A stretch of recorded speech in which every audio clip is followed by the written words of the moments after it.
ಮೂವಿಯ ಮೊದಲ ಸೀನ್ ಶುರುವಾಗೋದು ತಮಿಳುನಾಡಿನ ಅರನ್ಮಲೈ ಕಾಡಿನಲ್ಲಿ. ಟ್ರೆಕ್ಕಿಂಗ್ ಆಗಿ ಎಂದು ಒಂದು ಕಪಲ್ಸ್ ಆ ಕಾಡಿನ ಒಳಗೋಗ್ತಾರೆ. ಅಲ್ಲಿಯೇ ಕ್ಯಾಂಪ್ ಮಾಡಲು ಒಂದು ಜಾಗವನ್ನ ಸೆಲೆಕ್ಟ್ ಮಾಡ್ತಾರೆ. ಈ ಸಮಯದಲ್ಲಿ ಕ್ಯಾಂಪ್ ಫೈರ್ಗಾಗಿ ಮರವನ್ನ ಕಲೆಕ್ಟ್ ಮಾಡಿಕೊಂಡು ಬರ್ತೀನಿ ಎಂದು ರಾಮ್ ಅಲ್ಲಿಂದ ಹೊರಡ್ತಾನೆ. ಹೀಗೆ ಆತ ಒಂದು ದೊಡ್ಡದಾದ ಮರದ ಬಳಿ ಬರ್ತಾನೆ. ಅದರ ಒಣಗಿದ ಕೊಂಬೆಯನ್ನ ಕಟ್ ಮಾಡಿಕೊಳ್ಳಲು ಹೋಗುವಾಗ ಅವನಿಗೆ ಆ ಜಾಗದಲ್ಲಿ ಒಂದು ತ್ರಿಶೂಲ ಸಿಗುತ್ತೆ. ನಂತರ ಅದನ್ನು ಪಕ್ಕಕ್ಕೆ ಹಾಕಿ ಒಂದು ಚಿಕ್ಕ ಕೊಡಲಿಯ ಮೂಲಕ ಆ ಮರದ ಕೊಂಬೆಯನ್ನ ತುಂಬಾ ಕಷ್ಟಪಟ್ಟು ಕತ್ತರಿಸ್ತಾನೆ. ನಂತರ ಅದನ್ನು ಕಿತ್ತು ಹಾಕಿದ ಕೂಡಲೇ ಮರಕ್ಕೆ ಹೊಡೆದಿದ್ದ ಒಂದು ಕಬ್ಬಿಣದ ಮೊಳೆ ಅವನಿಗೆ ಕಾಣುತ್ತೆ. ಹೀಗೆ ನೋಡುತ್ತಿದ್ದಂತೆ ಆ ಮರದಿಂದ ಏನೋ ಹೊರಗೆ ಬರುತ್ತಿದೆ ಎಂದು ಅವನಿಗೆ ಅನ್ನಿಸುತ್ತೆ. ಅದೊಂದು ಮಾಟ ಮಂತ್ರಕ್ಕೆ ಉಪಯೋಗಿಸುವ ಒಂದು ಕಪ್ಪು ಗೊಂಬೆಯಾಗಿರುತ್ತೆ. ಅದು ನೋಡಲು ತುಂಬಾ ಭಯಾನಕವಾಗಿರುತ್ತೆ. ಹೀಗೆ ಅದನ್ನು ರಾಮ್ ತೆಗೆದುಕೊಂಡ ಕೂಡಲೇ ಅವನ ಮೇಲೆ ಒಂದು ಅನ್ನೌನ್ ಎಂಟಿಟಿ ಅಟ್ಯಾಕ್ ಮಾಡುತ್ತೆ. ಇತ್ತ ಅವನ ಹೆಂಡತಿ ಎಷ್ಟೇ ಕಾದರೂ ರಾಮ್ ಪುನಃ ಬರೋದಿಲ್ಲ. ಅವಳಿಗೂ ಆ ಕಪ್ಪು ಗೊಂಬೆ ಕಾಣುತ್ತೋ ಹೊರತು ತನ್ನ ಗಂಡ ಕಾಣೋದಿಲ್ಲ. ಆಗ ಅವಳು ಆ ಗೊಂಬೆಯನ್ನ ತೆಗೆದುಕೊಳ್ತಾಳೆ. ಆಗ ಆ ಎಂಟಿಟಿಯಿಂದ ಅವಳು ಕೂಡ ಬಲಿಯಾಗ್ತಾಳೆ. ಇದನ್ನು ನೋಡಿದ ನಮಗೆ ಒಂದು ವಿಷಯ ತುಂಬಾ ಕ್ಲಿಯರ್ ಆಗಿ ತಿಳಿಯುತ್ತೆ. ಅದೇನೆಂದರೆ ಆ ಮರದಲ್ಲಿ ಯಾವುದು ದುಷ್ಟ ಶಕ್ತಿಯನ್ನ ಬಂಧಿಸಿದ್ದರೂ ಅದು ಈಗ ಬಿಡುಗಡೆಯಾಗಿದೆ ಎಂದು ನಾವು ಅರ್ಥ ಮಾಡಿಕೊಳ್ತೀವಿ. ಆಗ ಸೀನ್ ಚೇಂಜ್ ಆಗುತ್ತೆ. ಈ ಸೀನ್ ಶುರುವಾಗೋದು ಕೆಲವು ತಿಂಗಳ ನಂತರ. ಆಗ ನಾವು ಒಂದು ಫ್ರೆಂಡ್ಸ್ ಗ್ರೂಪ್ ಅನ್ನ ನೋಡ್ತೀವಿ. ಅವರ ಹೆಸರು ಚರಣ್, ಮೀನಾ, ಜರ್ರಿ, ಸೇತು ಹಾಗೂ ಚಾರು. ಇವರು ಕೂಡ ಕಾಡಿನಲ್ಲಿ ಟ್ರೆಕ್ಕಿಂಗ್ ಮಾಡುವ ಪ್ಲಾನ್ನಲ್ಲಿರ್ತಾರೆ. ಆಗ ಅವರು ಆಯ್ಕೆ ಮಾಡಿಕೊಳ್ಳುವ ಕಾಡು ನಾವು ಮೂವಿಯ ಮೊದಲ ಸೀನ್ನಲ್ಲಿ ನೋಡಿದ ಅರುಣ್ಮಲೈ ಕಾಡಾಗಿರುತ್ತೆ. ಸ್ನೇಹಿತರೆ, ಈ ಹಿಂದೆ ಈ ಕಾಡು ಸರ್ಕಾರದ ಕಾಫಿ ತೋಟವಾಗಿರುತ್ತೆ. ಆದರೆ ಯಾವುದೋ ಕಾರಣದಿಂದ ಕಾಫಿ ತೋಟವನ್ನ ಮುಚ್ಚಿರ್ತಾರೆ. ಹಾಗೆ ಆ ಕಾಡಿಗೆ ಯಾರು ಕೂಡ ಹೋಗಬಾರದೆಂದು ರಿಸ್ಟ್ರಿಕ್ಟ್ ಏರಿಯಾ ಮಾಡಿರ್ತಾರೆ. ಯಾಕೆ ಎಂದು ಯಾರಿಗೂ ಗೊತ್ತಿಲ್ಲ. ಆದರೂ ಈ ಗ್ರೂಪ್ ಆ ಕಾಡಿಗೇನೆ ಹೋಗಬೇಕೆಂದು ನಿರ್ಧಾರ ಮಾಡಿರ್ತಾರೆ. ಆಗ ಚರಣ್ ಅಶೋಕ್ ಎಂಬ ಒಬ್ಬ ಫಾರೆಸ್ಟ್ ಆಫೀಸರ್ ಅನ್ನ ಕಾಂಟ್ಯಾಕ್ಟ್ ಮಾಡ್ತಾನೆ. ಆತ ಚರಣ್ ಕುಟುಂಬಕ್ಕೆ ತುಂಬಾ ಗೊತ್ತಿರುವ ವ್ಯಕ್ತಿ ಆಗಿರೋದ್ರಿಂದ ಆ ಕಾಡಿನ ಒಳಗೋಗಲು ಆತ ಒಂದು ಉಪಾಯ ಕೊಡ್ತಾನೆ. ಆ ಉಪಾಯವೇ ಮಾರಿ ಎಂಬ ವ್ಯಕ್ತಿ. ಈ ಮಾರಿ ಅದೇ ಫಾರೆಸ್ಟ್ ನಲ್ಲಿ ವಾಚರ್ ಆಗಿ ಕೆಲಸ ಮಾಡುತ್ತಿದ್ದು ಪಾರ್ಟ್ ಟೈಮ್ ಗೈಡ್ ಆಗಿ ಕೂಡ ಕೆಲಸ ಮಾಡುತ್ತಿರುತ್ತಾನೆ. ಮತ್ತೊಂದು ಮಾರ್ಗದ ಮೂಲಕ ಈ ಗ್ರೂಪ್ ಅನ್ನು ಕಾಡಿಗೆ ಕರೆದುಕೊಂಡು ಹೋಗೋ ಜವಾಬ್ದಾರಿಯನ್ನ ಅವನಿಗೆ ಕೊಡ್ತಾರೆ. ಆಗ ಮಾರಿ ಚರಣ್ ಮೀಟ್ ಮಾಡ್ತಾನೆ. ನಾಳೆ ನಿಮ್ಮನ್ನೆಲ್ಲ ಆ ಕಾಡಿಗೆ ಮತ್ತೊಂದು ಮಾರ್ಗದಲ್ಲಿ ಕರೆದುಕೊಂಡು ಹೋಗ್ತೀನಿ. ನಿಮ್ಮ ಜವಾಬ್ದಾರಿಯಲ್ಲ ನನ್ನದೇ ಎಂದು ಹೇಳ್ತಾನೆ. ನೆಕ್ಸ್ಟ್ ಡೇನೇ ಎಲ್ಲರೂ ಆ ಕಾಡಿಗೆ ಹೋಗಲು ಶುರು ಮಾಡ್ತಾರೆ. ಹೋಗುವಾಗ ಮಾರಿಯ ಮನೆಯ ಬಳಿಯ ದಾರಿಯಲ್ಲಿಯೇ ಹೋಗುತ್ತಿರುತ್ತಾರೆ. ಆಗ ಮಾರಿಯ ಮಗಳು ಆ ಕಾರನ್ನು ಸ್ಟಾಪ್ ಮಾಡ್ತಾಳೆ. ಆಗ ಮಾರಿ ಏನೆಂದು ಕೇಳಿದಾಗ ಅವನು ಮರೆತಿದ್ದ ತಾಯ್ತಾವನ್ನು ಅವನ ಕತ್ತಿಗೆ ಹಾಕ್ತಾಳೆ. ಹಾಗೆ ಆಕೆ ಇದನ್ನು ದಯವಿಟ್ಟು ತೆಗೆಯಬೇಡಿ ಎಂದು ಅವನಿಗೆ ಹೇಳ್ತಾಳೆ. ಸ್ನೇಹಿತರೆ, ಆ ತಾಯ್ತಾವನ್ನು ಮಾರಿ ಕಾಡಿಗೆ ಹೋಗುವಾಗಲೆಲ್ಲ ಹಾಕಿಕೊಳ್ಳುತ್ತಿದ್ದ. ಆದರೆ ಈ ಬಾರಿ ಮರೆತಿರ್ತಾನೆ. ಆದರೆ ಅವನ ಮಗಳಿನಿಂದ ಅದು ಪುನಃ ಅವನ ಕತ್ತಿಗೆ ಹೋಗುತ್ತೆ. ನಂತರ ಮಾರಿ ಅವರನ್ನು ಮುಂದೆ ಚೆಕ್ ಪೋಸ್ಟ್ ಇರುವ ಕಾರಣ ಕಾರನ್ನು ಒಂದು ಕಡೆ ನಿಲ್ಲಿಸಿ ಮತ್ತೊಂದು ಮಾರ್ಗದಲ್ಲಿ ಕರೆದುಕೊಂಡು ಹೋಗ್ತಾನೆ. ಈ ಸಮಯದಲ್ಲಿ ಹಳ್ಳಿಯ ಒಬ್ಬ ವ್ಯಕ್ತಿ ಅವರನ್ನು ವಾಚ್ ಮಾಡುತ್ತಿರೋದು ನಮಗೆ ಕಾಣುತ್ತೆ. ಹೋಗುವಾಗ ಮಾರಿ, ನೀವು ಯಾರಿಗಾದ್ರೂ ಕಾಲ್ ಮಾಡಬೇಕೆಂದರೆ ಎಲ್ಲೇ ಮಾಡಿ, ಏಕೆಂದರೆ ಕಾಡಿನ ಒಳಗೆ ಸಿಗ್ನಲ್ ಇಲ್ಲ ಎಂದು ಹೇಳ್ತಾನೆ. ಆಗ ಮೀನಾ, ನಮಗೆ ಏನಾದರೂ ಕಾಡಿನ ಒಳಗೆ ತೊಂದರೆಯಾದರೆ ಏನು ಮಾಡೋದು ಎಂದು ಕೇಳ್ತಾಳೆ. ಆಗ ಮಾರಿ ಹೇಳ್ತಾನೆ, ನೀವೆಲ್ಲ ನನ್ನ ಮಾತನ್ನು ಕೇಳಿದರೆ ನಿಮಗೆ ಯಾವ ತೊಂದರೆ ಕೂಡ ಆಗೋದಿಲ್ಲ ಎಂದು. ನಂತರ ಅವರು ಕಾಡಿನ ಒಳಗೆ ಹೋಗುವಾಗ ಒಂದು ಕಡೆ ನೀರು ಹರಿಯುತ್ತಿರುವ ಜಾಗ ಸಿಗುತ್ತೆ. ಆಗ ಖುಷಿಯಾಗುವ ಮೀನಾ ಹಾಗೂ ಚಾರು ಅದರ ಒಳಗೆ ಇಳಿದು ಜೋರಾಗಿ ಶಬ್ದ ಮಾಡಿಕೊಂಡು ಆಟವಾಡ್ತಾರೆ. ಆಗ ಬರುವ ಮಾರಿ, ದಯವಿಟ್ಟು ಶಬ್ದ ಮಾಡಬೇಡಿ, ಈ ರೀತಿ ಶಬ್ದ ಮಾಡಿದರೆ ಕಾಡು ಪ್ರಾಣಿಗಳು ಇಲ್ಲಿಗೆ ಬರಬಹುದು ಎಂದು ಹೇಳ್ತಾನೆ. ಎಲ್ಲರನ್ನೂ ಮಾರಿ ಕಂಟ್ರೋಲ್ ಮಾಡುತ್ತಿರುವ ಕಾರಣ ಮೀನಾ ಅವನ ಮೇಲೆ ಕೋಪ ಮಾಡಿಕೊಳ್ತಾಳೆ. ನಂತರ ಅವರು ಮತ್ತೊಂದು ಜಾಗಕ್ಕೆ ಹೋಗ್ತಾರೆ. ಆ ಜಾಗದಲ್ಲಿ ರಿಸ್ಟ್ರಿಕ್ಟೆಡ್ ಏರಿಯಾ ಎಂದು ಬೋರ್ಡ್ ಹಾಕಲಾಗಿರುತ್ತೆ. ಬೇಡ ಎಂದು ಮಾರಿ ಅವರಿಗೆ ಪದೇ ಪದೇ ಹೇಳ್ತಾನೆ. ಆದರೂ ಅವರು ಕೇಳೋದಿಲ್ಲ. ಅವರಲ್ಲಿದ್ದ ಸೇತು ಆ ಜಾಗದಲ್ಲಿ ಹೋಗಲು ಮುಂದಾಗ್ತಾನೆ. ಆ ಮಾರ್ಗದಲ್ಲಿ ಹಲವಾರು ಗಂಟೆಗಳನ್ನು ಕಟ್ಟಿರ್ತಾರೆ. ಅದೆಲ್ಲ ತುಂಬಾ ಹಳೆ ಕಾಲದ್ದಾಗಿರುತ್ತೆ. ಅದನ್ನು ಮುಟ್ಟಿದ ಕೂಡಲೇ ಪೂರ್ತಿಯಾಗಿ ಕೆಳಗೆ ಬೀಳುತ್ತೆ. ಆಗ ಕೋಪ ಮಾಡಿಕೊಳ್ಳುವ ಮಾರಿ ಅವರ ಮೇಲೆ ಜಗಳ ಮಾಡ್ತಾನೆ. ಇಲ್ಲಿ ಹೋಗಬಾರದು ಎಂದು ಬೋರ್ಡ್ ಹಾಕಿದ್ದಾರೆ ಎಂದರೆ ಏನೋ ಒಂದು ಕಾರಣ ಇರುತ್ತೆ, ನಾವಲ್ಲಿ ಹೋಗೋದು ಬೇಡ ಎಂದು ಹೇಳ್ತಾನೆ. ಅವನ ಮಾತನ್ನು ಕೇಳಿದ ಮೀನಾಗೆ ತುಂಬಾ ಕೋಪ ಬಂದು ಅವನ ಜೊತೆ ಮಾತಾಡ್ತಾಳೆ. ನಮ್ಮನ್ನೆಲ್ಲ ಏಕೆ ಮಕ್ಕಳ ರೀತಿ ಟ್ರೀಟ್ ಮಾಡುತ್ತಿದ್ದೀಯ? ನಾವೆಲ್ಲೇ ಹೋದರೂ ನೀನು ತಡಿತೀಯ? ನಿನ್ನ ಕೆಲಸ ನಮಗೆ ಕಾಡು ತೋರಿಸೋದು, ಅಷ್ಟು ಮಾಡಿದರೆ ಸಾಕು ಎಂದು ಹೇಳ್ತಾಳೆ. ಅವಳ ಮಾತು ಸರಿ ಎಂದು ಎಲ್ಲರೂ ಹೇಳ್ತಾರೆ. ಕೊನೆಗೆ ಅವರೆಲ್ಲ ಮಾರಿ ಮಾತಿಗೆ ಬೆಲೆ ಕೊಟ್ಟು ಆ ರಿಸ್ಟ್ರಿಕ್ಟೆಡ್ ಏರಿಯಾಗೆ ಹೋಗೋದಿಲ್ಲ, ಮತ್ತೊಂದು ಮಾರ್ಗದಲ್ಲಿ ಹೋಗ್ತಾರೆ. ಹೀಗೆ ಹೋಗುವಾಗ ಚಾರುಗೆ ಒಂದು ವಿಚಿತ್ರವಾದ ಶಬ್ದ ಕೇಳುತ್ತೆ. ಅವರಿಂದ ಬೇರೆಯಾಗ್ತಾಳೆ. ಮತ್ತೊಂದು ಜಾಗದಲ್ಲಿ ಹೋಗಲು ಶುರು ಮಾಡ್ತಾಳೆ. ಹೀಗೆ ಹೋಗುತ್ತಾ ಚಾರು ಪ್ರಪಾತದ ಜಾಗಕ್ಕೆ ಬರ್ತಾಳೆ. ಇನ್ನೇನು ಆಕೆ ಅಲ್ಲಿಂದ ಬೀಳಬೇಕು. ಅಷ್ಟರಲ್ಲಿ ಬರುವ ಮಾರಿ ಅವಳನ್ನ ಕಾಪಾಡ್ತಾನೆ. ಚಾರು ಮಾಡಿದ ಕೆಲಸದಿಂದ ಎಲ್ಲರಿಗೂ ತುಂಬಾ ಟೆನ್ಷನ್ ಆಗುತ್ತೆ. ನಂತರ ತಮಾಷೆಯನ್ನು ಮಾಡುತ್ತಾ ಆ ವಿಷಯವನ್ನ ಮರಿತಾರೆ. ಹೀಗೆ ಒಂದು ಜಾಗದಲ್ಲಿ ಅವರಿರುವಾಗ ಜರಿ ತನ್ನ ಫ್ರೆಂಡ್ಸ್ಗಳ ಫೋಟೋವನ್ನ ತೆಗೆಯಲು ಪ್ರಯತ್ನ ಪಡ್ತಾನೆ. ಆದರೆ ಯಾರು ಕೂಡ ಅವನ ಕ್ಯಾಮ್ರಾಗೆ ಬೀಳದೆ ಅವನಿಗೆ ಆಟವಾಡಿಸಲು ಅಲ್ಲಿಂದ ಓಡೋಗ್ತಾರೆ. ಒಂದು ಮರದ ಹಿಂದೆ ಮೀನಾ ಇದ್ದಾಳೆ ಎಂದು ಜರಿಗೆ ಗೊತ್ತಾಗುತ್ತೆ.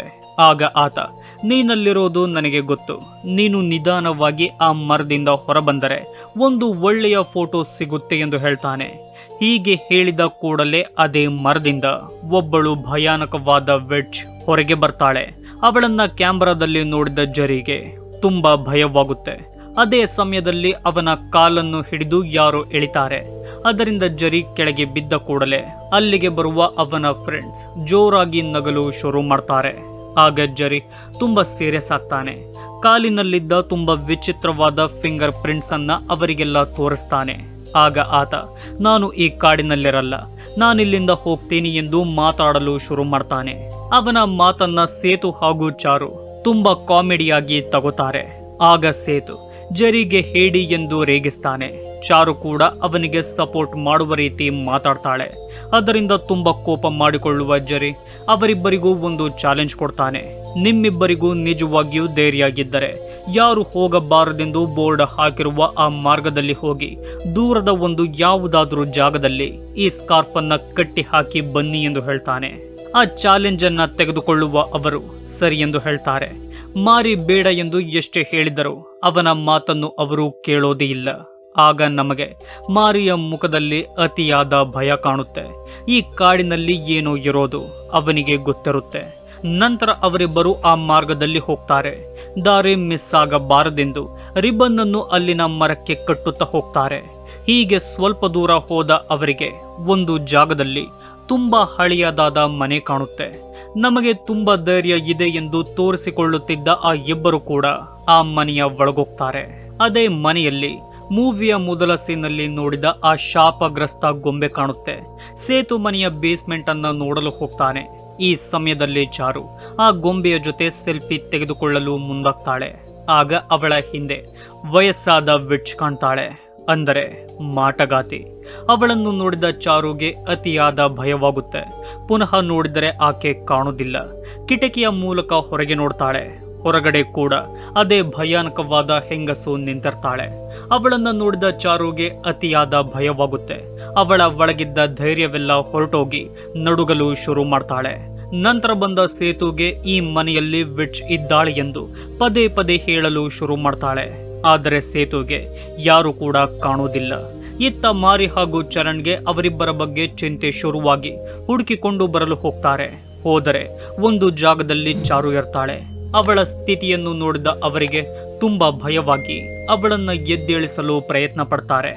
ಆಗ ಆಕೆ ಪ್ರಜ್ಞೆ ತಪ್ಪಿರುವ ರೀತಿ ನಾಟಕವಾಡಿ ನಂತರ ಜೋರಾಗಿ ನಗಲು ಶುರು ಮಾಡ್ತಾಳೆ. ಅವಳು ಮಾಡಿದ ಈ ಕೆಲಸ ಅವರಿಬ್ಬರಿಗೂ ಇಷ್ಟವಾಗಲ್ಲ. ಆಗ ಅಲ್ಲಿಗೆ ಸೇತು ಕೂಡ ಬಂದು ನಗಲು ಶುರು ಮಾಡ್ತಾನೆ. ಅವರಿಬ್ಬರಿಗೂ ಬೈಯುವ ಚರಣ್ ಬೇಸ್ ಕ್ಯಾಂಪ್ಗೆ ಕರೆದುಕೊಂಡು ಹೋಗ್ತಾನೆ. ತುಂಬಾ ಕೋಪದಲ್ಲಿದ್ದ ಮಾರಿ ಹಾಗೂ ಚರಣ್ಗೆ ಮುಂಚೆಯೇ ಬೇಸ್ ಕ್ಯಾಂಪ್ನಲ್ಲಿರುವ ಚಾರು ಹಾಗೂ ಸೇತು ಕಾಣ್ತಾರೆ. ಚಾರು ತುಂಬಾ ಭಯದಲ್ಲಿ ನಡುಗುತ್ತಿರುತ್ತಾಳೆ. ಅವರಿಬ್ಬರನ್ನು ನೋಡಿದ ಮಾರಿ ಹಾಗೂ ಚರಣ್ಗೆ ದೊಡ್ಡ ಶಾಕ್ ಆಗುತ್ತೆ.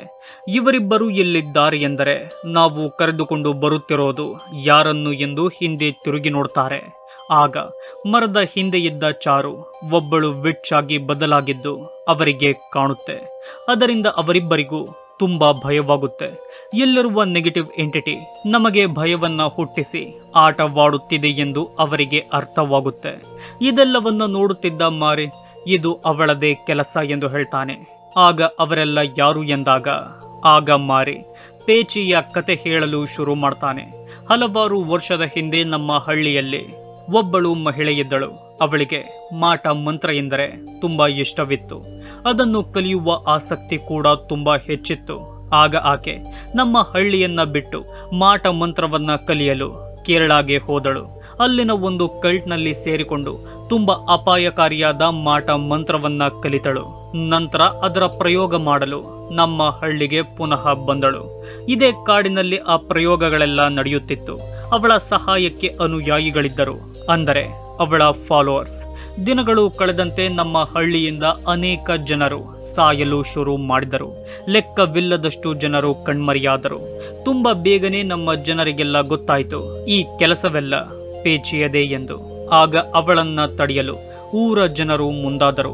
ಮಾಟ ಮಂತ್ರದಿಂದ ತುಂಬಾ ಶಕ್ತಿಶಾಲಿಯಾಗಿದ್ದ ಅವಳು ತನ್ನ ತಂತ್ರದ ಮೂಲಕ ಜನರನ್ನ ಕೊಂದಳು. ಅವಳು ಮಾಡುತ್ತಿದ್ದ ಕೆಲಸವನ್ನ ನಿಲ್ಲಿಸಲು ಯಾರ ಕೈನಿಂದಲೂ ಸಾಧ್ಯವಾಗುತ್ತಲೇ ಇರೋದಿಲ್ಲ. ಆಗ ಆ ಊರಿನ ಮುಖ್ಯಸ್ಥ ಅವಳ ಕೆಲಸವನ್ನ ನಿಲ್ಲಿಸಬೇಕೆಂದು ಒಬ್ಬರು ಸ್ವಾಮೀಜಿಯನ್ನ ಕರೆಸ್ತಾನೆ. ಅವರಿಗೆ ನಡೆದ ವಿಷಯ ಹೇಳ್ತಾನೆ. ಹಲವಾರು ಸಿದ್ಧಿಗಳನ್ನ ಪಡೆದಿದ್ದ ಅವರು ತಮ್ಮ ತಪೋಶಕ್ತಿಯಿಂದ ಊರಿನವರಿಗೆ ಹೀಗೆ ಹೇಳ್ತಾರೆ: ನಿಮ್ಮ ಹಳ್ಳಿಗೆ ಬಂದು ಸೇರಿಕೊಂಡಿರುವ ಪೇಚಿ ಈಗ ಸಾಮಾನ್ಯ ಮಹಿಳೆಯಲ್ಲ. ಆಕೆ ದೇವರಲ್ಲದೆ ದೆವ್ವವನ್ನ ಪೂಜಿಸ್ತಾಳೆ. ವಿಶೇಷವಾಗಿ ಮನುಷ್ಯರನ್ನು ಬಲಿಕೊಟ್ಟು ಮಾಡುವ ಕೆಟ್ಟ ಮಾಟ ಮಂತ್ರಗಳನ್ನು ಕಲಿತಿದ್ದಾಳೆ. ಇದನ್ನೆಲ್ಲ ಮಾಡುತ್ತಿರೋದಕ್ಕೆ ಕಾರಣ ಅಮರತ್ವವನ್ನ ಪಡೆಯಲು. ನೀವೆಲ್ಲ ಆಕೆಯನ್ನ ನಾಶ ಮಾಡಲು ಸಾಧ್ಯವಿಲ್ಲ. ಅವಳೇನಾದರೂ ಸತ್ತರೆ ಅವಳ ಆತ್ಮ ಘೋರ ಪ್ರೇತಾತ್ಮವಾಗುತ್ತೆ. ಹಾಗಾಗಿ ನಾವು ಅವಳನ್ನ ಸಾಯಿಸಿ ಅವಳ ಆತ್ಮವನ್ನ ಬಂಧಿಸಬಹುದು ಎಂದು ಹೇಳಿ ಯಾವ ರೀತಿ ಈ ಕೆಲಸ ಮಾಡಬೇಕೆಂದು ಅವರಿಗೆ ಹೇಳ್ತಾರೆ. ಅದನ್ನು ಕೇಳುವ ಆ ಗ್ರಾಮಸ್ಥರು ಎರಡನೇ ಬಾರಿ ಪೇಚಿಯ ಮೇಲೆ ದಾಳಿ ಮಾಡ್ತಾರೆ. ಅವಳ ಅನುಯಾಯಿಗಳನ್ನ ಕೊಲ್ತಾರೆ. ನಂತರ ಪೇಚಿಯನ್ನ ಕೂಡ ಬುದ್ಧಿ ಉಪಯೋಗಿಸಿ ಸಾಯಿಸ್ತಾರೆ. ನಂತರ ಸ್ವಾಮೀಜಿ ಅವಳ ಭಯಾನಕ ಆತ್ಮವನ್ನು ಒಂದು ಕಪ್ಪು ಗೊಂಬೆಯಲ್ಲಿ ಬಂಧಿಸ್ತಾರೆ. ನಾವು ಮೂವಿಯ ಮೊದಲ ಸೀನ್ನಲ್ಲಿ ನೋಡಿದ ಮರಕ್ಕೇನೆ ಆ ಗೊಂಬೆಗೆ ಮೊಳೆ ಹೊಡೆದು ನೇತು ಹಾಕ್ತಾರೆ. ನಂತರ ಎಲ್ಲರಿಗೂ ಹೀಗೆ ಹೇಳ್ತಾರೆ: ಯಾವುದೇ ಕಾರಣಕ್ಕೂ ಎಷ್ಟೇ ವರ್ಷವಾದರೂ ಈ ಮರದಿಂದ ಗೊಂಬೆ ಹೊರಗೆ ಬರಬಾರದು. ಬಂದರೆ ಪೇಚಿಯ ತೊಂದರೆ ಪುನಃ ಶುರುವಾಗುತ್ತೆ, ಅದು ಕೂಡ ತುಂಬಾ ಭಯಾನಕವಾಗಿ. ಆಗಿನಿಂದ ಆ ಗ್ರಾಮಸ್ಥರು ಆ ಮರದ ಸುತ್ತ ತ್ರಿಶೂಲವನ್ನ ಹಾಕಿ ಯಾರು ಕೂಡ ಅದರ ಬಳಿ ಹೋಗದಂತೆ ತಡಿತಾರೆ. ಆದರೆ ಹಲವಾರು ವರ್ಷಗಳು ಕಳೆಯುವ ಕಾರಣ ಪೇಚಿಯ ಬಗ್ಗೆ ಜನರು ಮರೆಯಲು ಶುರು ಮಾಡ್ತಾರೆ.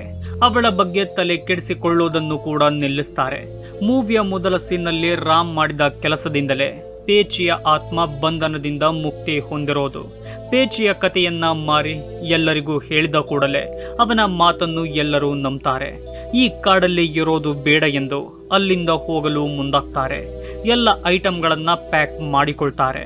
ಈ ಸಮಯದಲ್ಲಿ ಜರಿಗೆ ತನ್ನ ಕ್ಯಾಮ್ರಾ ಕಾಣುವುದೇ ಇಲ್ಲ. ಅದು 5 ಲಕ್ಷದ ಕ್ಯಾಮ್ರಾ ಆಗಿರೋದ್ರಿಂದ ಅದನ್ನ ಬಿಟ್ಟು ಹೋಗಲು ಅವನಿಗೆ ಸಾಧ್ಯವಾಗಲ್ಲ. ಅದನ್ನ ನಾವು ಹುಡುಕಬೇಕೆಂದು ಮಾರಿಯ ಬಳಿ ಸಹಾಯ ಕೇಳ್ತಾನೆ. ಮೊದಲು ಅದಕ್ಕೆ ಒಪ್ಪದ ಮಾರಿ ನಂತರ ಅವನ ಗೂಳಾಟವನ್ನ ನೋಡಲಾಗದೆ ಸರಿ ಎಂದು ಅವನ ಜೊತೆ ಹೋಗಲು ಮುಂದಾಗ್ತಾನೆ. ಹೀಗೆ ಅವರಿಬ್ಬರು ಆ ಕ್ಯಾಮ್ರಾವನ್ನ ಹುಡುಕಿಕೊಂಡು ಒಂದು ಜಾಗಕ್ಕೆ ಬರ್ತಾರೆ. ಒಂದು ಜಾಗದಲ್ಲಿ ಜರಿಗೆ ಅವನ ಕ್ಯಾಮ್ರಾ ಕಾಣುತ್ತೆ. ಆಗ ಖುಷಿಯಾಗುವ ಆತ ಅದನ್ನ ತೆಗೆದುಕೊಳ್ತಾನೆ. ತಿರುಗಿ ನೋಡಿದರೆ ಅವನಿಗೆ ಇಬ್ಬರು ಮಾರಿ ಕಾಣ್ತಾರೆ. ಅದನ್ನು ನೋಡಿದ ಜರಿಗೆ ತನ್ನ ಕಣ್ಣಿಂದಲೇ ನಂಬಲು ಸಾಧ್ಯವಾಗಲ್ಲ. ಇದು ಹೇಗೆ ಸಾಧ್ಯ? ಇಲ್ಲಿ ಇಬ್ಬರು ಮಾರಿಗಳಿದ್ದಾರೆ ಎಂದರೆ ನನ್ನ ಜೊತೆಗಿರುವವನು ನಿಜವಾದ ಮಾರಿನ ಅಥವಾ ಮಾಟಗಾತಿ ಪೇಚಿನ ಎಂದು ತುಂಬಾ ಗಾಬರಿಯಾಗ್ತಾನೆ.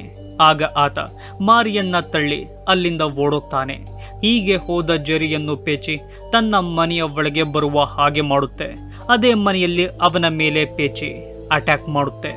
ಇತ್ತ ಮಾರಿ ಒಬ್ಬಂಟಿಯಾಗಿಯೇ ಅವರ ಬಳಿ ತಲುಪ್ತಾನೆ. ಅವರಿಗೆ ನಡೆದ ವಿಷಯ ಹೇಳ್ತಾನೆ. ಆದರೆ ಸೇತು ಹಾಗೂ ಮೀನಾ ಮಾರಿಯ ಮಾತನ್ನು ನಂಬೋದಿಲ್ಲ. ಈ ಮಾರಿನೇ ಏನೋ ಪ್ಲಾನ್ ಮಾಡಿದ್ದಾನೆ. ಜರಿಯನ್ನು ಇವನೇ ಕೊಂದು ಈ ರೀತಿ ಕತೆ ಕಟ್ಟುತ್ತಿದ್ದಾನೆ ಎಂದು ಚರಣ್ಗೆ ಹೇಳ್ತಾಳೆ. ಅವಳ ಮಾತನ್ನು ಸೇತು ಕೂಡ ತುಂಬಾ ಬಲವಾಗಿ ನಂಬ್ತಾನೆ. ತುಂಬಾ ಕೋಪದಿಂದ ಮಾರಿಗೆ ಹೊಡೆಯಲು ಹೋಗ್ತಾನೆ. ಹೀಗೆ ಅವರ ಮಧ್ಯೆ ದೊಡ್ಡ ಜಗಳವಾಗುತ್ತೆ. ಇತ್ತ ಅವರ ಜೊತೆಯಾಗಿದ್ದ ಚಾರು ಮಿಸ್ ಆಗ್ತಾಳೆ. ಅದರಿಂದ ಚರಣ್ ಹಾಗೂ ಮೀನಾಗೆ ತುಂಬಾ ಟೆನ್ಷನ್ ಆಗಿ ಅವಳನ್ನ ಹುಡುಕಾಡ್ತಾರೆ. ಆಗ ಅವರಿಗೆ ಒಂದು ಜಾಗದಲ್ಲಿ ಚಾರು ಕಾಣ್ತಾಳೆ. ಅವಳ ಬಳಿ ಹೋಗಬೇಕೆನ್ನುವಾಗ ಪೇಚಿ ತುಂಬಾ ವೇಗವಾಗಿ ಚಾರು ಮೇಲೆ ದಾಳಿ ಮಾಡ್ತಾಳೆ. ಆಗ ಮೀನಾ ಹಾಗೂ ಚರಣ್ ತುಂಬಾ ಭಯದಿಂದ ಕಿರುಚಾಡ್ತಾರೆ. ಆ ಕಿರುಚಾಟ ಕೇಳಿದ ಜಗಳವಾಡುತ್ತಿದ್ದ ಸೇತು ಹಾಗೂ ಮಾರಿ ಅವರ ಬಳಿ ಓಡಿ ಬರ್ತಾರೆ. ಆಗ ಮೀನಾಗೆ ಮಾರಿ ಹೇಳುತ್ತಿದ್ದ ಮಾತೆಲ್ಲ ಸತ್ಯ ಎಂದು ನಂಬಿಕೆ ಬರುತ್ತೆ. ಅವನ ಜೊತೆ ಈ ಕಾಡಿನಿಂದ ಹೊರಗೋಗಲು ನಿರ್ಧಾರ ಮಾಡ್ತಾರೆ. ಆಗ ಮಾರಿ ಎಲ್ಲರನ್ನು ಆ ಕಾಡಿನಿಂದ ಹೊರಗೆ ಕರೆದುಕೊಂಡು ಹೋಗಲು ಮುಂದಾಗ್ತಾನೆ. ಹೀಗೆ ಅವರು ಹೋಗುವಾಗ ಸೇತುಗೆ ಒಂದು ಅನುಮಾನ ಬರುತ್ತೆ. ನಮ್ಮನ್ನ ಕರೆದುಕೊಂಡು ಹೋಗುತ್ತಿರೋದು ಮಾರಿಯಲ್ಲ, ಇದು ಈ ಪೇಚಿನೇ ಆಗಿರಬಹುದು. ಏಕೆಂದರೆ ನಮ್ಮನ್ನ ಇವನು ಕಾಡಿನ ಒಳಗೆ ಕರೆದುಕೊಂಡು ಹೋಗುತ್ತಿದ್ದಾನೆ ಎಂದು ಹೇಳ್ತಾನೆ. ಆಗ ಆ ಮೂವರು ಮಾರಿಯಿಂದ ಬೇರೆಯಾಗ್ತಾರೆ. ಅವರು ಅಂದುಕೊಂಡಿದ್ದು ನಿಜವಾಗಿರುತ್ತೆ. ಆಗ ನಮಗೆ ನಿಜವಾದ ಮಾರಿ ಮತ್ತೊಂದು ಕಡೆ ಕಾಣ್ತಾನೆ. ಅವನ ಮೇಲೆ ಆ ಪೇಚಿ ದಾಳಿ ಮಾಡಲು ಬರ್ತಾಳೆ. ಆದರೆ ಆ ರೀತಿ ಮಾಡದೆ ಅಲ್ಲಿಂದ ಹೊರಟೋಗ್ತಾಳೆ. ಅದಕ್ಕೂ ಕೂಡ ಒಂದು ಕಾರಣ ಇದೆ. ಆ ಕಾರಣ ಅವನ ಕತ್ತಲ್ಲಿರುವ ಅವನ ಮಗಳು ಹಾಕಿದ್ದ ತಾಯ್ತ. ಆ ತಾಯ್ತಾಗೆ ಹೆದರುವ ಪೇಚಿ ಅಲ್ಲಿಂದ ಹೊರಟೋಗುತ್ತೆ. ಇತ್ತ ಆ ಮೂವರಲ್ಲಿ ಮೀನಾ ಕಾಣೆಯಾಗ್ತಾಳೆ. ಆಗ ಚರಣ್ ಹಾಗೂ ಸೇತು ಅವಳನ್ನ ಹುಡುಕಲು ಶುರು ಮಾಡ್ತಾರೆ. ಹೀಗೆ ಹುಡುಕುವಾಗ ಅವರಿಗೆ ಮೀನಾ ಪೇಚಿಯ ಮನೆಯಲ್ಲಿ ಕಾಣ್ತಾಳೆ. ಅದನ್ನು ನೋಡಿದ ಸೇತು ಅವಳಿಗೆ ಸಹಾಯ ಮಾಡಲ್ಲ. ಬದಲಿಗೆ ಈ ಕಾಡಲ್ಲಿರೋದು ತುಂಬಾ ಡೇಂಜರ್ ಎಂದು ಅಲ್ಲಿಂದ ಓಡೋಗ್ತಾನೆ. ಆದರೆ ಚರಣ್ ಆ ರೀತಿ ಮಾಡದೆ ಅವಳನ್ನ ಕಾಪಾಡಲು ಆ ಮನೆಗೆ ಹೋಗ್ತಾನೆ. ಇತ್ತ ಆ ಕಾಡಿನಿಂದ, ಅಂದರೆ ಆ ಬೋರ್ಡ್ ಹಾಕಿದ್ದ ಜಾಗದಿಂದ ಸೇತು ಹೊರಗೆ ಬರ್ತಾನೆ. ಸ್ನೇಹಿತರೆ, ಆ ಬೋರ್ಡ್ ಇದ್ದ ಜಾಗದಿಂದ ಹೊರಗೆ ಬಂದರೆ ಪೇಚಿ ಅವರ ಮೇಲೆ ದಾಳಿ ಮಾಡೋದಿಲ್ಲ. ಹೀಗಿರುವಾಗ ಅವನಿಗೆ ಕುಂಟುತ್ತಾ ಅಲ್ಲಿಗೆ ಬರುತ್ತಿರುವ ಜರಿ ಕಾಣ್ತಾನೆ. ಆತ ಸೇತುಗೆ ದಯವಿಟ್ಟು ನನಗೆ ಸಹಾಯ ಮಾಡು ಎಂದು ಕೇಳಿಕೊಳ್ತಾನೆ. ಆಗ ಸೇತು ಅವನನ್ನ ಕಾಪಾಡಲು ಪುನಃ ಒಳಗೋಗ್ತಾನೆ. ಅವನನ್ನ ಕರೆದುಕೊಂಡು ಬರುವಾಗ ತುಂಬಾ ಬೇಗನೆ ಅವನಿಗೆ ಗೊತ್ತಾಗುತ್ತೆ, ನಾನು ಕರೆದುಕೊಂಡು ಹೋಗುತ್ತಿರೋದು ಜರಿಯಲ್ಲ, ಪೇಚಿ ಎಂದು. ಆಗ ಅವನು ಕೂಡ ಪೇಚಿಯ ಬಲಿಪಶುವಾಗ್ತಾನೆ. ಇತ್ತ ಚರಣ್ ಮೀನಾನನ್ನು ಆ ಮನೆಯಿಂದ ಹೊರಗೆ ಕರೆದುಕೊಂಡು ಬರ್ತಾನೆ. ಈ ಸಮಯದಲ್ಲಿ ಅವರ ಮುಂದೆ ಮಾರಿ ಬರ್ತಾನೆ. ಅವರನ್ನು ನೋಡಿದ ಮಾರಿ, ಬೇಗ ಬನ್ನಿ, ಈ ಕಾಡಿನಿಂದ ನಾವು ಮೊದಲು ಹೋಗಬೇಕು, ಇಲ್ಲವಾದರೆ ಪುನಃ ಪೇಚಿ ನಮ್ಮ ಬಳಿ ಬರ್ತಾಳೆ, ನನ್ನ ಕೈಯನ್ನ ಹಿಡಿದುಕೊಳ್ಳಿ, ಇಲ್ಲಿಂದ ಹೊರಟೋಗೋಣ ಎಂದು ಹೇಳ್ತಾನೆ. ಆದರೆ ಚರಣ್ ಹಾಗೂ ಮೀನಾ ಅವನ ಮಾತನ್ನ ನಂಬೋದಿಲ್ಲ. ನೀನು ಪೇಚಿ ಆಗಿರಬಹುದು ಎಂದೇ ಮಾತಾಡ್ತಾರೆ.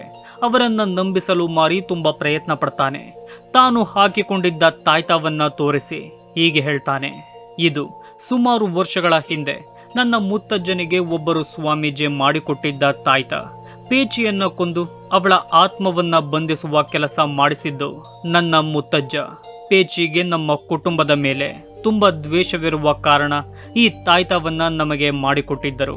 ಇದು ನಮ್ಮ ಬಳಿ ಇರುವವರೆಗೂ ನಮಗೆ ಪೇಚಿಯಿಂದ ಏನು ಕೂಡ ಆಗೋದಿಲ್ಲ. ದಯವಿಟ್ಟು ನನ್ನ ಕೈಯನ್ನ ಹಿಡಿದುಕೊಳ್ಳಿ, ಇದರ ರಕ್ಷಣೆ ನಿಮಗೂ ಸಿಗುತ್ತೆ, ಇಲ್ಲಿಂದ ನಾವು ಹೋಗೋಣ ಎಂದು ಹೇಳ್ತಾನೆ. ಆಗ ಅವರಿಬ್ಬರು ಬೇರೆ ಆಯ್ಕೆ ಇಲ್ಲದೆ ಸರಿ ಎಂದು ಹೇಳ್ತಾರೆ.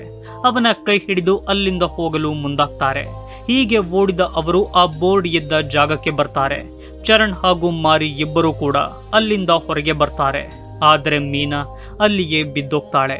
ಹೀಗೆ ಅವಳು ಪೇಚಿಯ ಜಾಗದಲ್ಲಿದ್ದ ಕಾರಣ ಅಲ್ಲಿಗೆ ಬರುವ ಪೇಚಿ ಅತಿ ವೇಗವಾಗಿ ಅವಳನ್ನ ಎಳೆದುಕೊಂಡು ಹೋಗ್ತಾಳೆ. ಆಗ ಚರಣ್ ಕಾಡಿಗೆ ಹೋಗಲು ಮುಂದಾಗ್ತಾನೆ. ಅವನನ್ನ ತಡೆಯಲು ಮಾರಿ ತುಂಬಾ ಪ್ರಯತ್ನ ಪಡ್ತಾನೆ. ಎಷ್ಟೇ ಪ್ರಯತ್ನ ಪಟ್ಟರೂ ಅವನ ಮಾತನ್ನು ಚರಣ್ ಕೇಳೋದಿಲ್ಲ. ಅವನನ್ನು ತಳ್ಳಿ ಕಾಡಿನ ಒಳಗೋಗ್ತಾನೆ. ಏನೇ ಮಾಡಿದರೂ ಅವನಿಗೆ ಮೀನಾ ಸಿಗೋದಿಲ್ಲ. ಈ ಸಮಯದಲ್ಲಿ ಅವನಿಗೆ ಪೇಚಿಯ ಕಂಟ್ರೋಲ್ನಲ್ಲಿರುವ ತನ್ನ ಸ್ನೇಹಿತರು ಕಾಣ್ತಾರೆ. ಅವರ ಮುಖವನ್ನು ನೋಡಿದ ಚರಣ್ಗೆ ತುಂಬಾ ಭಯವಾಗುತ್ತಿರುತ್ತೆ. ಈ ಸಮಯದಲ್ಲಿ ಪೇಚಿ ಚರಣ್ಣನ್ನು ಕೊಲ್ಲಲು ಬರ್ತಾಳೆ. ಆದರೆ ಆಗೋದಿಲ್ಲ, ಏಕೆಂದರೆ ಅವನ ಬಳಿ ಮಾರಿಯ ತಾಯ್ತಾ ಇರುತ್ತೆ. ಸ್ನೇಹಿತರೆ, ಮಾರಿ ಅವನನ್ನ ಕಾಡಿನ ಒಳಗೋಗದಂತೆ ತಡೆಯುತ್ತಿದ್ದಾಗ ಅವನ ಬಳಿಯಿದ್ದ ತಾಯ್ತ ಚರಣ್ನ ಬಟ್ಟೆಯಲ್ಲಿ ಸಿಕ್ಕಿ ಹಾಕಿಕೊಂಡಿರುತ್ತೆ. ಅದರಿಂದಲೇ ಅವನ ಪ್ರಾಣ ಉಳಿದಿದ್ದು. ಆಗ ಚರಣ್ ಆ ತಾಯ್ತವನ್ನ ಹಿಡಿದು ಅಲ್ಲಿಂದ ಓಡಲು ಶುರು ಮಾಡ್ತಾನೆ. ಹೀಗೆ ಓಡುತ್ತಾ ಕಾಡಿನಿಂದಲೇ ಹೊರಗೆ ಬರ್ತಾನೆ. ನೋಡಿದರೆ ಕಾಡಿನಿಂದ ಹೊರಗಿದ್ದ ಮಾರಿಯ ಸಾವಾಗಿರುತ್ತೆ. ಆಗ ಅವನಂದುಕೊಳ್ತಾನೆ, ತಾಯ್ತ ಇಲ್ಲದ ಕಾರಣ ಪೇಚಿಯೇ ಇವನನ್ನ ಕೊಂದಿರಬೇಕು ಎಂದು. ಮಾರಿ ಕಾಡಿನಿಂದ ಹೊರಗಿದ್ದರೂ ಇವನ ಸಾವಾಗಲು ಹೇಗೆ ಸಾಧ್ಯ ಎಂದು ನಮಗೆ ಅನ್ನಿಸುತ್ತೆ. ಇದರ ಬಗ್ಗೆ ಮುಂದೆ ತಿಳಿಯೋಣ. ನಂತರ ಚರಣ್ ಪೂರ್ತಿಯಾಗಿ ಆ ಕಾಡಿನಿಂದ ಹೊರಗೆ ಬರ್ತಾನೆ. ರೋಡ್ನಲ್ಲಿ ಹೋಗುತ್ತಿರುವ ಒಂದು ಕಾರನ್ನು ನಿಲ್ಲಿಸಿ ಸಹಾಯ ಕೇಳ್ತಾನೆ. ಮೂವಿಯ ಮೊದಲಲ್ಲಿ ಅವರನ್ನ ವಾಚ್ ಮಾಡುತ್ತಿದ್ದ ವ್ಯಕ್ತಿಯೇ ಅವನನ್ನು ಕಾರ್ನ ಒಳಗೆ ಕರೆದುಕೊಂಡು ಹೋಗ್ತಾನೆ. ನಂತರ ಆ ಡೋರನ್ನು ತೆಗೆದಾಗ ಚರಣ್ಗೆ ದೊಡ್ಡ ಶಾಕ್ ಆಗುತ್ತೆ. ಏಕೆಂದರೆ ಆ ಕಾರ್ನ ಒಳಗೆ ಮೀನಾ ಇರ್ತಾಳೆ. ಆ ಶಾಕ್ನಲ್ಲಿ ಚರಣ್ ಇರುವಾಗ ಆ ವ್ಯಕ್ತಿ ಚರಣ್ನ ಮುಖಕ್ಕೆ ಪಂಚ್ ಮಾಡ್ತಾನೆ. ಆಗ ಚರಣ್ ಪ್ರಜ್ಞೆ ತಪ್ತಾನೆ. ತುಂಬಾ ಸಮಯದ ನಂತರ ಚರಣ್ಗೆ ಪ್ರಜ್ಞೆ ಬರುತ್ತೆ. ಕಣ್ಣನ್ನು ಬಿಟ್ಟರೆ ಆತ ಪೇಚಿಯ ಮನೆಯಲ್ಲಿರ್ತಾನೆ. ಅವನ ಕೈ ಕಾಲನ್ನು ಕಟ್ಟಲಾಗಿರುತ್ತೆ. ಆ ಕೆಲಸವನ್ನ ಮಾಡಿರೋದು ಆ ವ್ಯಕ್ತಿ ಹಾಗೂ ಮೀನಾ. ಆಗ ನಮಗೆ ಈ ಮೂವಿಯಲ್ಲಿದ್ದ ಸತ್ಯಗಳು ತಿಳಿಯುತ್ತೆ. ಸ್ನೇಹಿತರೆ, ಈ ಮೀನಾ ಬೇರಾರು ಅಲ್ಲ, ಪೇಚಿಯ ವಂಶಸ್ಥಳೆ ಆಗಿರ್ತಾಳೆ. ಯಾವಾಗ ರಾಮ್ನಿಂದ ಪೇಚಿಯ ಆತ್ಮ ಬಿಡುಗಡೆ ಹೊಂದಿತು ಆಗಲೇ ಅವಳ ಅಜ್ಜಿಗೆ ಪೇಚಿಯ ಆತ್ಮ ಬಿಡುಗಡೆ ಹೊಂದಿದ ಬಗ್ಗೆ ಗೊತ್ತಾಗುತ್ತೆ.